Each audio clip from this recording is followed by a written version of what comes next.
আমাদের বাড়িতে আর আমাদের পাশের বাড়িতে কিন্তু অজস্র পায়রা আসে। আমাদের বাড়িতে এরকমও না যে পায়রার আলাদা করে কোনো গুগুলি বানানো আছে বা পায়রার আলাদা করে কোনো জায়গা বানানো আছে। আমাদের এই পাড়ার মধ্যে আমাদের বাড়ি আর আমাদের পাশে একটা বাড়ি আছে, এই দুটো বাড়িতে কিন্তু প্রচুর পরিমাণে পায়রা এসে বসে। আর এরকমও না যে আমরা পায়রাকে মানে নিয়মিত কোনো খাবার দিই বা কিছু দিই, জানি না কেন বলতে পারো। বলে যে পায়রা তো শান্তির প্রতীক, যে বাড়িতে শান্তি থাকে সে বাড়িতে পায়রা এসে বসে। তো সেদিন হঠাৎ করে কি হলো, একটা পায়রা দেখছি অনেকক্ষণ থেকে ঝিমিয়ে আছে। জিনিসটা মা লক্ষ্য করেছে, আর মা কি করেছে, পায়রাটাকে ঘরে নিয়ে এসেছে। ম্যাও কিন্তু এমনি যে কোনো পশু পাখি দেখলেই খুব খুশি হয়, কিন্তু জানি না হঠাৎ করে কেন সেদিন ম্যাও খুবই ভয় পেয়ে গেছিল। আর পায়রাটাও এরকমভাবে ঝিমিয়েছিল, বোঝাই যাচ্ছিল না যে ওর কি হয়েছে, ওর পায়ে কোনো ব্যথা পেয়েছে বা কিছু হয়েছে।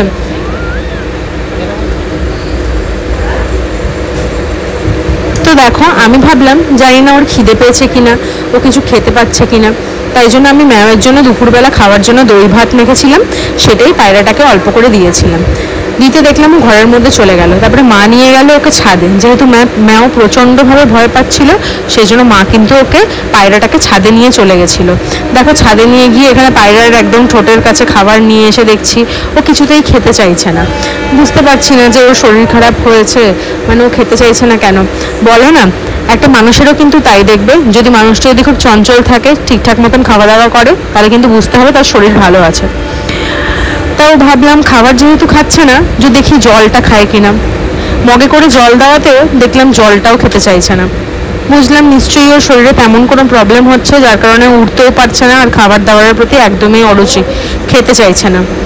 অনেকক্ষণ ধরে জলটা সামনে ধরেছিলাম, ওর ঠোঁটটা চুবিয়েও রেখেছিলাম জলের মধ্যে কিছুক্ষণ, যে একটু যদি খায়, কিছুতেই খেলো না। তারপরে পায়রাটাকে কিন্তু এমনিই মা বললো থাক, ওকে ছেড়ে দাও, ও খুঁটে খুঁটে যা পাবে তাই খাবে।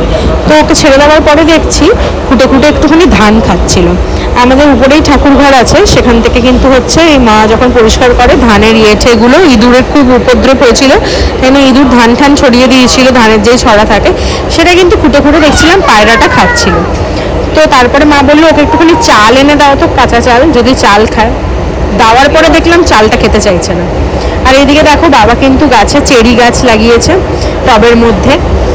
আর হচ্ছে তো ভাবলাম ঠিক আছে, যাই হোক, ওর মতন থাক, আর আমি চলে যাই, তাই ছাদ থেকে